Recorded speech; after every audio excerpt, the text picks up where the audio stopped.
మాతృదేవోభవ. నేను మీ డాక్టర్ శ్రీధర్. నా నెంబర్ 9295909819. ఈరోజు మనము శని భగవానుడు కుంభరాశి నుండి మీనరాశిలోనికి ప్రవేశిస్తూ ఉన్నారు. ఎప్పుడు అంటే ఏప్రిల్ 17, 2025 మీనరాశిలోనికి ప్రవేశిస్తున్నాడు. ఈ ప్రవేశం ద్వారా, ఈ చలనం ద్వారా, శని భగవాన్ యొక్క చలనం ద్వారా ఏ రాశుల వారికి శుభ ఫలితాలు ఉంటాయి, ఏ రాశుల వారికి అశుభ ఫలితాలు ఉంటాయి అనేటటువంటిది సశాస్త్రీయంగా మనం తెలుసుకునేటటువంటి ప్రయత్నం చేద్దాం. దీని ఏదో భయభ్రాంతులు చేయడానికో, లేకపోతే మీకు ఏదో కలిసి వచ్చేస్తుంది, ఆకాశం నుంచి ఏదో పడిపోతుంది అన్నట్టుగా ఏమీ మిమ్మల్ని మభ్యపెట్టేటువంటి ప్రయత్నం కూడా ఉండదు. శాస్త్రం ఎంతవరకు చెప్పిందో అంతవరకు చెప్పుకునేటటువంటి ప్రయత్నం చేద్దాము. అయితే ఈ శని భగవానుడు ఏప్రిల్ 17న మీనరాశిలో ప్రవేశించినప్పుడు ఇక్కడ ఏమవుతుంది అంటే మకర రాశి వారికి ఏలినాటి శని బాధల నుంచి విముక్తి లభిస్తుంది.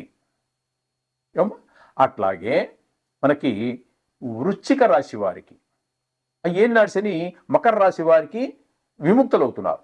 కానీ కొత్తగా అంటే మొన్నటి వరకు కూడా కుంభ మీనరాశి వారికి ఏలినాటి శని ఉన్నది. ఇప్పుడు ఈ మకరం నుంచి విముక్తి అయ్యాడు, మకర రాశి వారు విముక్తులయ్యారు. కానీ కొత్తగా ఇప్పుడు మేషరాశి వారు కూడా ఏలినాటి శనిలో ప్రారంభం అవుతున్నది వారికి ఏలినాటి శని. కాబట్టి ఇప్పుడు ఏప్రిల్ 17 నుండి మనకి కుంభ, మీన, మేష ఈ 3 రాశుల వారికి కూడా ఏలినాటి శని ప్రారంభమై ఉంది, నడుస్తున్నట్టు లెక్క. ఇకపోతే శని భగవానుడు కుంభంలో ఉన్నంత వరకు వృశ్చిక రాశి వారికి అర్ధాష్టమ శని నడిచింది. ఇప్పుడు ఏప్రిల్ 17 నుండి ఈ వృశ్చిక రాశి వారు శని భగవాను యొక్క అర్ధాష్టమ శని నుండి విముక్తులవుతున్నారు. ఏమండి?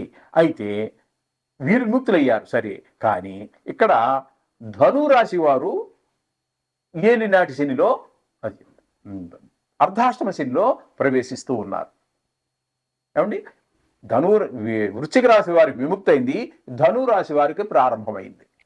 అలాగే అష్టమ శని మొన్నటి వరకు కూడా కర్కాటక రాశి వారికి కుంభరాశిలో ఉన్నప్పుడు అష్టమ శని నడిచింది. ఇప్పుడు ఏప్రిల్ 17 నుండి వారు విముక్తులవుతున్నారు కర్కాటక రాశి వారు. కానీ అదే అట్ ది సేమ్ టైం అదే సమయంలో సింహరాశి వారు అష్టమ శనిలో ప్రారంభమవుతున్నది వాళ్ళకి. కాబట్టి ఇప్పుడు ముఖ్యంగా ఈ 5 రాశుల వారు ఎవరు? ఈ 5 రాశుల వారు అన్నట్టయితే కుంభ, మీన, మేష 3 రాశులు. ధను రాశి వారికి అష్టమ శని ప్రారంభమవుతున్నది. అలాగే ఇక్కడ సింహరాశి వారు కొత్తగా జాయిన్ అవుతున్నారు అష్టమ శనిలోకి. కాబట్టి ఈ 5 రాశుల వారు కూడా శని బాధలకి కావలసిన బాధలను అనుభవించవలసినటువంటి వారే. అర్థమైంది కదండి? 5 రాశులు ముఖ్యంగా కూడా శని యొక్క సంచారము ఈ 5 రాశుల వారిని అంటే ఇప్పుడు ఈ రాశులనే కాదండి, ఎప్పుడు కూడా ఈ మొత్తం ఆయన ఒక సంచారం ఎప్పుడు కూడా 5 రాశులలో బాగా పీడిస్తాడు, బాగా బాధలు పెడతాడు అని చెప్పేసి మనకి శాస్త్రం చెప్తోంది. అంటే అర్ధాష్టమ శని 1, అలాగే అష్టమ శని 2 రాశులు, 1 రాశి అది 1 + 1 2 రాశులు అయినాయి. అలాగే 7.5 అదే ఏలినాటి శని 3 రాశులు. అంటే ఆ రాశికి వెనుకనున్న రాశి, ఆ రాశి ప్లస్ దాని ముందు రాశి 3 రాశులు. ఈ 5 రాశుల్లో బాగా ఆయన శని యొక్క బాధలు పడవలసి ఉంటుంది అని చెప్పి మనకు శాస్త్రం చెప్తోంది. ఇకపోతే ఆయన ఎవరికి మంచి చేస్తాడు, ఏ విధంగా ఆయన మంచి చేస్తాడు, ఎవరెవరికి చేస్తాడు అన్నట్టయితే ఏ రాశి అయితే ఉన్నదో ఆ రాశి వాళ్ళకి తృతీయ స్థానంలో ఉన్నటువంటి వారికి శని భగవానుడు అత్యంత శుభప్రదమైనటువంటి ఫలితాన్ని ఇస్తాడు. అట్లాగే శని భగవానుడు 6వ స్థానంలో అంటే ఇప్పుడు 3వ స్థానం గురించి మనం సుఫలితాలు ఇస్తారని చెప్పుకున్నాం కదా. ఆ 3వ స్థానం ఏ స్థానం వారికి అన్నట్టయితే మకర రాశి వారికి 3వ స్థానంలో 17 నుంచి వెళ్తున్నాడు కాబట్టి మకర రాశి వారికి మొన్నటి వరకు ఏళ్ళాడి శని ప్రారంభం చేసినప్పటికీ ఇప్పుడు వారు ఈ 3వ స్థానంలో వారు ఇచ్చేటువంటి సుఫలితాన్ని 2.5 సంవత్సరాల పాటు వారు అనుభవిస్తారు.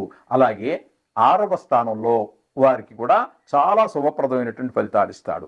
ఆ 6వ స్థానం ఎవరిది అన్నట్టయితే తులారాశి వారికి, అది తులారాశి వారికి శని భగవానుడు మీనరాశి 6వ స్థానం అవుతోంది.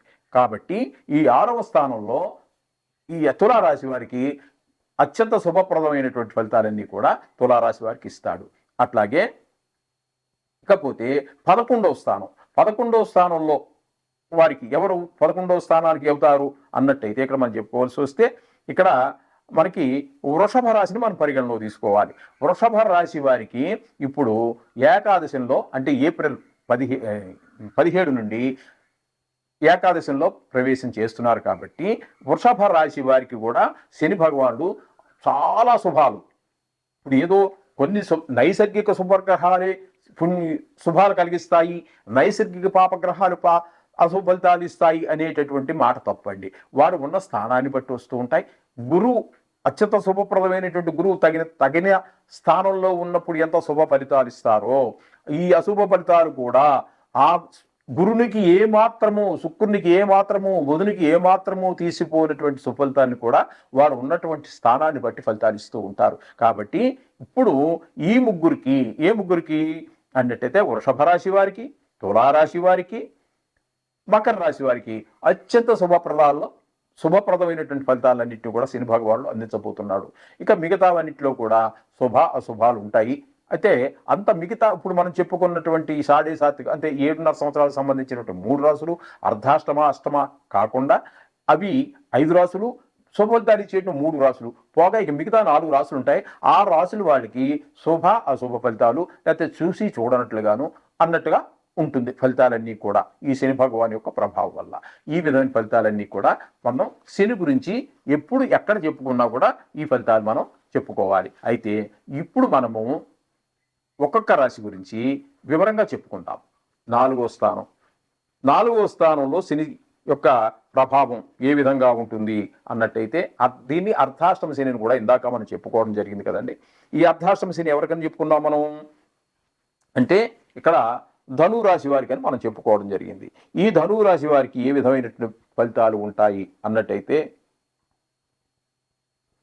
వాతశూలం మనక్లేశం స్వస్థాన హానికృతు ప్రసూతి దేహపీడాచ సూర్యపుత్ర చతుర్దగః అన్నట్టయితే ఇక్కడ ఏంటంటే అర్ధాష్టమ శని నడుస్తున్నటువంటి వారికి ఏప్రిల్ 17 నుంచి అర్ధాష్టమ శని ఎవరికైతే ప్రారంభించిందో అంటే వారు ధనురాశి వారు, వాళ్ళకి వచ్చేటటువంటిది ఏంటంటే వాతశూలం, వాత రోగాలు అంటారు. అవి ఇప్పుడు కాలంలో మనం ఇంగ్లీషు వైద్యానికి అలవాటు పడ్డాము కాబట్టి ఆ పదాలన్నీ మనం కూడా మరుగున పడిపోయాం, మనం కూడా మర్చిపోయాం. మరి మనకు ఆయుర్వేదము ఉన్నప్పుడు మనకి వాత పిత్త కఫ ఇవే కారణం రోగాలన్నిటికీ కూడా. అలాగే నాడి పట్టుకుని ఆ 3 చూసేవారు. కాబట్టి ఇప్పుడు మళ్ళీ ఆనాటి ఈ శాస్త్రాలు రచించే నాటికి ఈ ఇంగ్లీష్ వైద్యం మన దేశంలో ప్రవేశించలేదు. మన ఆయుర్వేదాన్నే మనం వాడుకుంటూ ఉన్నాం కాబట్టి ఆ భాషలో వారు తెలియజేశారు. వాత రోగాలన్నీ కూడా శరీరంలో ప్రవేశిస్తాయి, మనస్తాపం కలుగుతుంది, భయం కలుగుతుంది, స్థానచలనం ఉంటుంది, శరీరం అనారోగ్యాన్ని వివిధ రూపాల కష్టాలని కూడా ప్రాప్తింపజేస్తుంది. ఈ విధమైనటువంటి అశుభాలన్నీ కూడా మనకి ఈ ధను రాశి వారికి చతుర్థ శని అంటే అర్ధాష్టమ శని నడిచేటటువంటి వారికి ఈ విధమైన కష్టాలు కలుగుతాయి అని చెప్పేసి శాస్త్రకారులు మనకు చెప్పడం జరిగింది. అందుచేత పరిహారాల తర్వాత మనం చెప్పుకుందాము.